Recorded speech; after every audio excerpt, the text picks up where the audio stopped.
ஒளியிலே தெரிவது தேவதையான்னு கேட்டா இந்த வயசுக்கு மேல யாரும் தெரிய மாட்டாங்க. என் பையன் தான் தெரியுறாரு இப்போதைக்கு. என்னங்கன்னா இன்னைக்கு ஈவினிங் கரண்ட் போயிடுச்சு. அப்புறம் நான் தான் வந்துட்டு இந்த வெளிச்சத்திலேயே எழுதுடா அப்படின்னு நான் சொன்னேன். ஏன்னா சின்ன வயசுல நாங்கெல்லாம் அப்படிதான் எழுதியிருக்கோம்.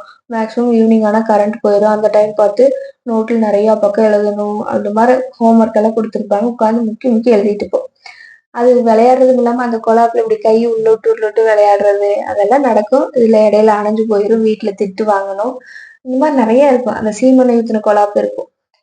உங்க ஊர்ல இது என்னன்னு சொல்லுவீங்கன்னு சொல்லுங்க. அப்ப இங்க இப்போதைக்கு மெழுகுவர்த்தி தான் இருந்துச்சு. பத்த வச்சிருந்தோம். இதுக்கு நடுவுல அவனுங்க பண்ணுவானுங்க பாருங்க. அந்த பென்சில போட்டு சீவுன்னு சீவுவானுங்க.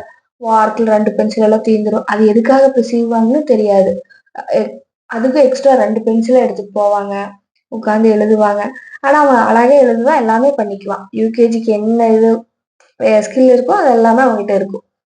இது இல்லாம அவன் வந்து லெஃப்ட் ஹேண்டு. எனக்கு வந்து ஒரு 3 வயசு அப்படிங்கிறப்பதான் எனக்கு அவன் லெஃப்ட் ஹேண்டுன்னே தெரியும். உங்க வீட்ல உங்க குழந்தைங்க இல்ல பெரியவங்களும் கூட இருப்பாங்க. யார் லெஃப்ட் ஹேண்டுன்னு சொல்லுங்க.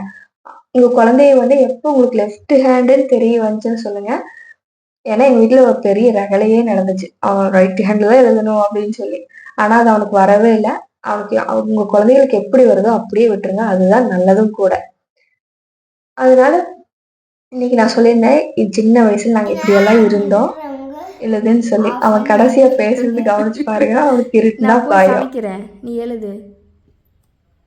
ஆ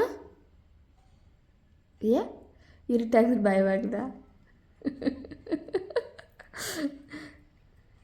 சரி உட்கார், எழுது எழுது, நான் உட்கார்றேன். நான் இப்போ எஸ்பி